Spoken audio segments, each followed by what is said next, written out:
YONO என்கிற மனுஷனை குறித்து நம்ம வாசிக்க முடியும். இந்த யோனாவை குறித்து வாசிப்பீர்களானால் அவனுக்குள்ளே இருக்கிற பிடிவாத குணம் அப்படின்னா ஆண்டவர் நினிவேவுக்கு போக சொல்றாரு. ஆனா அந்த நினிவேவுக்கு நான் போக மாட்டேன் அப்படின்ற ஒரு பிடிவாதம் அவனுக்குள்ள இருந்துச்சு.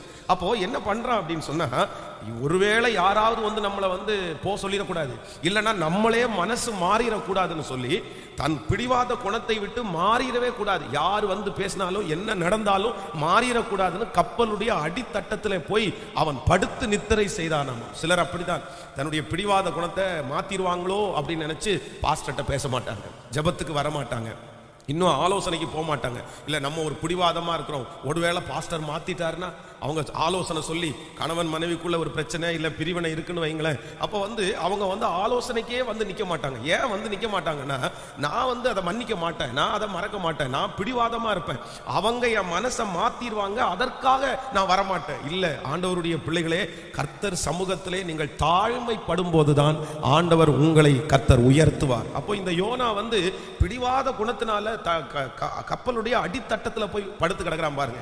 ஆனாலும் ஆண்டவர் விடல. எப்படி நீ பிடிவாத குணம் மாற மாட்டியா? சில நேரத்தில் நீங்க ஆண்டவருடைய காரியத்தில் இல்ல கர்த்தருக்கு முன்னாடி முருக அப்படி பிடிச்சிங்கன்னா ஆண்டவர் சொல்றாரு, மிஞ்சும் கோபத்தை அவர் அடக்குவாராமா. ஆமேன்னு சொல்லுங்கள். பக்கத்தில் இருக்கிற கையை பிடிச்சி சொல்லுங்க, மிஞ்சும் கோபத்தை அவர் அடக்குவார். நல்லா சொல்லுங்க, மிஞ்சும் கோபத்தை. ஒரு லிமிட் வரைக்கும் ஆண்டவர் பார்ப்பாரு, தட்டி கொடுப்பாரு, பேசுவாரு, ஆலோசனை சொல்லுவாரு. இல்ல ரொம்ப ஓவரா தான் நான் இறங்கவே மாட்டேன் அப்படின்னு நிப்பீங்க அப்படின்னு சொன்னா சில நேரத்தில் கர்த்தரே உங்களை பிடிச்சி இறக்கி விட்டுருவாரு. ஆமேன்னு சொல்லுங்க.